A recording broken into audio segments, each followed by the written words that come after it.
9 calon menteri dalam kabinet Prabowo Gibran menjalani pembekalan di kediaman Prabowo di Hambalang, Bogor selama 2 hari. Lalu apa sebenarnya esensi diadakannya pembekalan calon menteri ini? Kita bahas saudara bersama dengan politisi Partai Gerindra, Wihadi Wianto dan juga Direktur Eksekutif Indikator Politik Burhanuddin Muhtadi. Selamat petang Pak Wid, Mas Burhan. Selamat petang. Oke. Mas Ivan. Halo Pak Wiyadi. Baik, Pak Wid, ini pembekalan selama 2 hari. Sasarannya apa sih Pak Wid? Ya, pertama tentunya karena calon menteri dan calon wakil menteri ini kan dari berbagai macam disiplin ilmu dan berbagai golongan, maka pembekalan ini adalah perlu untuk menyamakan visi dan misi pemerintahan Prabowo dan Gibran untuk kedepannya. Nah, tentunya di sini memang inilah yang diperlukan bagaimana kekompakan dalam nanti memimpin dan menjalankan pemerintahan. Dan ini tentunya para calon menteri ini tentunya harus sama satu visi dan satu misi dengan Pak Prabowo dengan pemerintahan yang ke depan. Ini sebenarnya adalah lebih kepada bagaimana calon menteri ini tahu permasalahan-permasalahan ke depannya. Jadi ini adalah lebih kepada hal tersebut. Oh, ketika pertemuan kemarin di Kertanegara atau profiling sebelumnya itu belum disampaikan, Pak Wid? Saya kira itu profilingnya kan justru karena profilingnya kan berbeda-beda. Ini kan masalahnya kan dari calon menteri itu ada yang dari profesional itu kan lebih banyak, kemudian dari calon partai juga ada lebih banyak. Dan tentunya dalam hal ini penyatuan visi dan misi ini kan sangat diperlukan oleh Pak Prabowo untuk kedepannya. Jadi misalnya sekarang kita bicara mengenai masalah geopolitik. Nah, geopolitik salah satu dari materi daripada yang ada dalam acara itu adalah bagaimana masalah geopolitik. Terus kemudian juga mengenai masalah bagaimana kita mengenai masalah anti corruption dan segala macam. Dan ini ada hal-hal yang memang sangat esensial yang harus diberikan kepada calon menteri dan calon wakil menteri untuk kedepannya seperti apa. Dan kita bicara mengenai masalah perkembangan ke depan juga. Dan ini adalah pembekalan yang memang diberikan kepada calon menteri. Oke, Mas Burhan, ini model pembekalan sebelum pelantikan menteri ini tampaknya jadi tradisi baru yang dibentuk oleh Prabowo. Apa esensi yang atau pesan yang ingin disampaikan Prabowo kepada publik nih soal calon menteri yang kemarin sudah dipanggil ini dan kini pembekalan, Mas Burhan? Ya, bukan hanya pembekalan yang jadi presiden baru, pengumuman bakal calon menteri dan wamen pada saat presiden masih berkuasa yaitu Pak Jokowi itu juga presiden baru. Biasanya presiden terpilih baru mengumumkan siapa yang akan menjadi pembantunya itu setelah dilantik sebagai presiden. Dan menurut saya memang tidak bisa dipisahkan dari kenyataan bahwa Pak Prabowo membawa narasi keberlanjutan. Sehingga beliau mendapatkan semacam lampu hijau dari Pak Jokowi untuk memberikan semacam pembekalan sekaligus pengumuman daftar nama yang akan kemungkinan besar dipilih sebagai anggota kabinet sebelum Pak Jokowi menyelesaikan masa jabatannya. Nah, pesannya tentu saja sederhana. Pesannya satu, memastikan kepada para calon menteri maupun wamen agar mereka memiliki frekuensi yang sama terkait dengan tantangan geopolitik, geostrategis. Dan yang kedua itu memberi semacam optimisme kepada publik. Nah, saya pribadi itu tidak khawatir ya soal itu ya. Yang saya khawatir adalah kalau kita lihat tone di media sosial 2 hari terakhir berkaitan dengan nama-nama yang dipanggil ke rumah Kartanegara, itu tone-nya di hari kedua negatif. Jadi sepertinya terlalu banyaknya nama-nama yang dipanggil, apalagi beberapa nama dianggap tidak kompeten, itu seperti mendegradasi makna kabinet Zaken yang sebelumnya disuarakan. Nah, saya justru khawatir di sini, bukan soal pembekalannya. Tapi di tengah tadi yang soal kekhawatiran ini dengan adanya pemanggilan ke Kertanegara, kemudian juga ada pembekalan yang dipertontonkan ke publik, sebetulnya apa tujuan yang ingin disampaikan oleh Prabowo pada publik? Apa ini termasuk untuk meyakinkan jika menteri yang akan membantunya punya visi yang sama dengan presiden, atau bagaimana Mas Burhan? Soal itu kan tadi saya sebutkan, saya sama sekali tidak worry sama sekali ya. Saya yakin kalangan menteri, bakal calon menteri atau wakil menteri pasti paham soal apa yang menjadi tantangan Indonesia ke depan. Sangat tidak mudah, mulai dari tantangan geopolitik, geostrategis, ya, itu sangat tidak mudah. Saya yakin. Tetapi lagi-lagi yang perlu ditingkatkan optimisme publik. Jangan lupa, public confidence terhadap Pak Prabowo sangat tinggi sekali. Temuan survei indikator 83,5% akhir September. Tapi jangan sampai ekspektasi yang terlalu tinggi itu kemudian justru didegradasi oleh ya postur kabinet yang terlalu gemuk. Apalagi kalau diisi oleh nama-nama yang menurut publik itu hanya sekedar merepresentasikan akomodasi politik ketimbang meritokrasi. Nah, sentimen itu mulai muncul kemarin itu. Jadi saya cek data di medsos saya, itu mulai muncul pertanyaan-pertanyaan ketika Raffi Ahmad dipanggil, ketika Taufik Hidayat dipanggil, Gus Miftah dipanggil, itu mulai muncul. Ini posisinya sebagai apa kira-kira? Nah, itu yang menurut saya perlu dijelaskan oleh Pak Wihadi, gitu kan, supaya optimisme publik ini tetap tinggi dan bulan madu publik dengan Pak Prabowo tidak segera berakhir. Oh, ini kalau misalkan sedikit Mas Burhan, masih bisa direvisi kalau menurut Anda soal nama-nama yang dipanggil ini? Kalau misalkan dirasa terdegradasi. Mengatakan tidak, mereka yang dipanggil kan tidak otomatis jadi menteri atau wakil menteri. Itu statement Bang Dasko itu. Kemudian dipertegas. Ini masih audisi berarti ya? Daniel Anzar. Statementnya juga sama. Artinya tidak otomatis mereka yang dipanggil jadi menteri. Ini juga salah satu input baik kan dari publik. Kalau misalnya ada nama-nama yang sentimennya negatif, saya kira Pak Prabowo akan sangat terbuka untuk melakukan saya beri kesempatan ya ke Pak Wihadi. Pak Wid, bagaimana? Apakah soal sentimen tadi yang kekhawatiran tadi ini juga ditangkap dan akan dijelaskan oleh Prabowo dalam pembekalan agar meyakinkan nih orang yang akan membantunya bisa bekerja? Ya, pertama begini, memang apa yang dilakukan 2 hari di Kertanegara itu memang adalah masih pada tahap audiensi pada calon-calon menteri, calon wamen, dan mungkin juga calon-calon kepala badan ataupun utusan-utusan khusus yang memang dibuat untuk Pak Presiden. Namun hal ini kan belum diputuskan dan belum ada keputusan resmi dan belum ada penunjukan resmi. Dan kemudian pada saat sekarang ini bagaimana pengamatan ke depan ini adalah memang dengan pembekalan dan juga dengan berbagai macam hal yang tentunya nanti Pak Prabowo lah yang akan menentukan pada saat tanggal 20 atau tanggal 21 pada saat mengumumkan kabinetnya. Nah, jadi hal-hal yang seperti ini mungkin kita melihat bahwa ada figur-figur, ada mungkin juga ada tokoh-tokoh yang datang. Ini semuanya adalah merupakan tokoh-tokoh yang memang dipanggil untuk audiensi dengan Pak Prabowo tentunya. Pak Wid, kalau jadi kita melihat di sini, ini 59 tokoh yang dipanggil meskipun mendapatkan pembekalan dari Prabowo ini belum tentu dipilih untuk jadi menteri atau wakil menteri, Pak Wid. Saya kira ini mengenai masalah posisinya yang belum jelas, posisinya itu adalah sebagai di mana. Tapi untuk diperbantukan itu jelas. Fix ya? Tapi diperbantukan, tentunya diperbantukan dalam hal apa itu yang masih belum jelas kan gitu.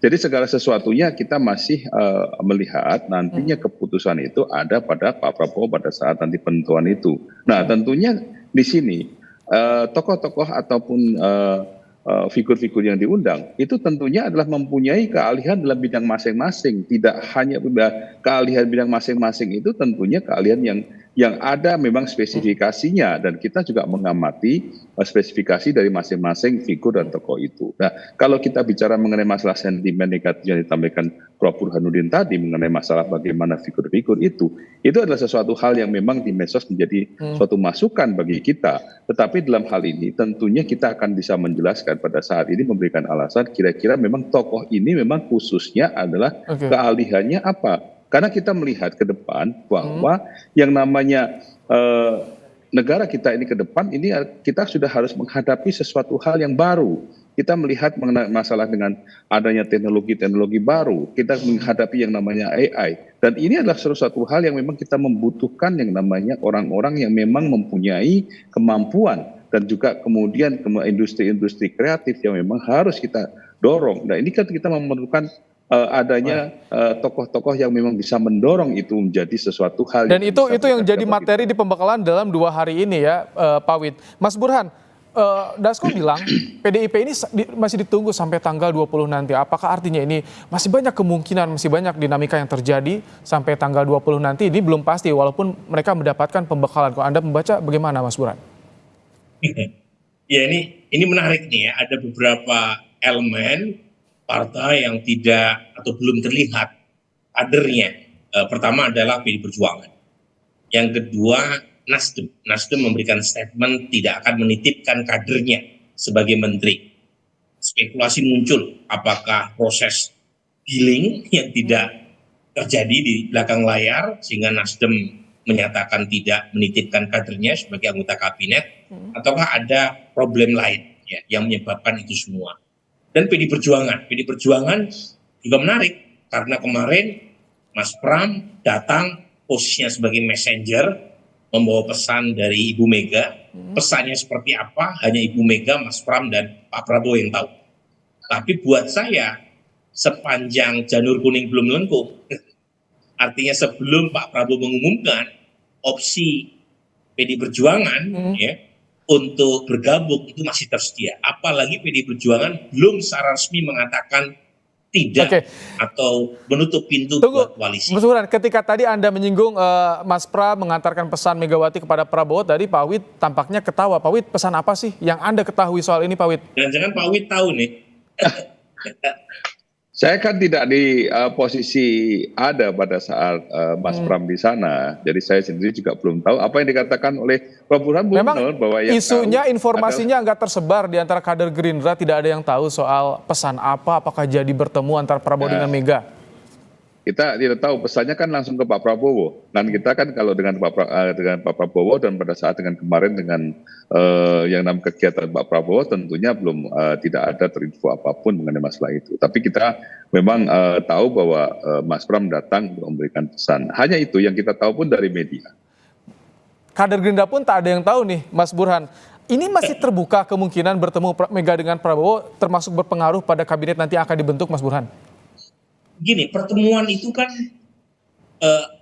akumulasi atau hasil dari proses kompromi dan negosiasi di belakang layar. Pertemuan itu kalau jadi media makan nasi goreng bersama, itu terjadi kalau proses dealingnya udah disepakati di belakang. Tapi kalau misalnya belum terjadi kesepakatan di pintu belakang, di panggung belakang, ya kemungkinan tidak ada aksi makan nasi goreng bersama antara Ibu Mega. Kalau BG ke Hambalang hari ini apakah itu tidak cukup sebagai representasi? Gimana? BG Budi Gunawan ke Hambalang nih hari ini ikut pembekalan, itu tak cukup sebagai representasi? Bisa jadi.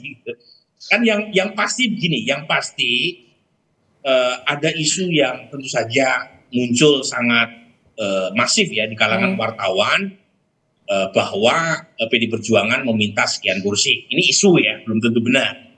Sementara buat Pak Prabowo, karena PDI Perjuangan tidak ikut dari awal proses untuk memenangkan Pak Prabowo Gibran, ya tentu tidak bisa ya memberi sebanyak yang diminta. Lagi-lagi isu semacam ini kan bisa salah, bisa benar, namanya juga gosip. Tetapi kalau misalnya, terjadi titik temu, dan Mas Pram membawa pesan seperti yang mengkonfirmasi atau tidak mengkonfirmasi isu tadi, tetapi ada Pak BG hadir di di Hambalang, itu menurut saya satu Mas Burhan, perkembangan terbaru. Ini soal Pak BG nih. Soal Pak BG kami punya beritanya nih, mantan Kepala Badan Intelijen Negara Budi Gunawan hadir saudara dalam acara pembekalan calon menteri yang digelar Presiden terpilih Prabowo Subianto di Hambalang, Jawa Barat. Kami lingkari, Budi Gunawan terlihat duduk di deretan depan bersama Ketua Umum Partai Demokrat Agus Harimurti Yudhoyono. Ada juga Menko Perekonomian era Presiden Jokowi Erlangga Hartarto, ada Mensesnek Pratikno, Ketum PKB Muhammad Iskandar, dan Ketum PAN Zulkifli Hasan. Mas Burhan, duduknya paling depan, dekat dengan AHY, Erlangga, Pratikno. Apa yang Anda baca dari posisi saja, Mas Burhan? Dari posisi yang duduk di depan adalah menteri-menteri senior. Senior dari sisi mungkin pengalaman sebelumnya di Kementerian Pak Jokowi atau mungkin akan diproyeksikan sebagai menteri koordinator. Ini namanya juga pengamat kan bebas bicara nih Pak Iya. Widi. Nah kalau Pak BG hadir langsung, apalagi mendapatkan posisi di barisan depan, itu menurut saya sudah makin dekat ya, ke hubungan antara PD Perjuangan dengan Pak Prabowo, terutama dalam pembentukan kabinet ke depan. Ini sudah jelas Nah, hubungan pertanyaannya Mega dengan muncul Prabowo kemudian baik-baik adalah- saja di visual ini ya, direpresentasikan pertanyaan kehadiran BG. kemudian adalah apakah hanya Pak BG? Nah, dan kalau misalnya bukan hanya Pak BG, berapa banyak gitu ya yang Oke. bisa diakomodasi dalam kabinet ke depan? Karena bisa jadi menimbulkan komplikasi, pertama berkaitan dengan partai-partai lain yang tentu saja sudah berkeringat. Yang kedua berkaitan juga dengan relasi antara Pak Prabowo Tapi dengan Pak ini Jokowi. walaupun BG bukan kader, bukan pemegang KTA PDIP, ini bisa disebut mewakili hubungan Pak BG itu antara jaraknya PDIP 0 dengan kilometer dengan Prabowo. Ibu Mega. Walaupun bukan kader ya. Jaraknya 0 kilometer. Jadi jangan lihat dari KTA gitu, tapi lihat kedekatan. Oh. Kalau seseorang sudah dekat secara chemistry, secara apapun, itu KTA nggak ada apa-apanya. Ya. Jadi menurut saya Pak BG merepresentasikan bukan sekedar PD Perjuangan, tetapi lebih-lebih sebagai orangnya Ibu Mega. Oke, Pak Wid, bagaimana sih komunikasinya untuk bisa mempertemukan Prabowo dengan Mega sejauh ini di internal Gerindra yang Anda tahu upayanya bagaimana? Karena kan batasnya sampai jelang pelantikan nih Pak Wid. Masih tanggal 20 pelantikannya, ya kan? Tentunya kan masih ada waktu. Kalau pertemuan itu kan pengaturan pertemuan tetap saja pengaturan waktu kedua-duanya. Kalau kita melihat sekarang kan boleh dikatakan Pak Prabowo 2 hari kemarin, ya kan 2 hari penuh, ya kan datang untuk audiensi. Nah tentunya waktunya juga tidak sempat. Ya. Tentunya tapi sesuatu hal kemungkinan apa saja bisa terjadi, ya kan sebelum tanggal 20. Dan saya kira hal-hal tersebut semuanya juga sudah banyak dari media juga sudah sering mempertanyakan hal tersebut. Saya kira ini adalah sesuatu hal yang memang kita tunggu saja apa yang nanti terjadi. Oke, Mas Burhan, jika 2 hari pembekalan Rabu dan juga Kamis, apakah peluang bertemu Mega dengan Prabowo ini akan terjadi di Jumat atau Sabtu, Mas Burhan? Saya bukan ahli nujum, jadi saya tidak bisa memastikan dari sekarang, tetapi yang jelas dalam politik apapun bisa terjadi. Jadi saya tidak ingin menutup pintu bahwa dalam politik itu semua bermain dalam seni kemungkinan, sesuatu yang tidak mungkin pun bisa mungkin dalam politik, apalagi pertemuan seorang Pak Prabowo dengan Ibu Mega. Itu suatu hal yang sangat mungkin, melihat relasi keduanya yang sangat panjang, jadi bukan hal yang mustahil kalau terjadi pertemuan. Meskipun saya juga tidak akan kaget kalau tidak terjadi pertemuan. Opsi itu masih sangat terbuka, baik ada atau tidak pertemuan yang menyajikan nasi goreng. Terima kasih Mas Burhan untuk pandangan Anda. Pak Wid juga terima kasih telah meluangkan waktu di Kompas Petang sore hari ini. Terima kasih.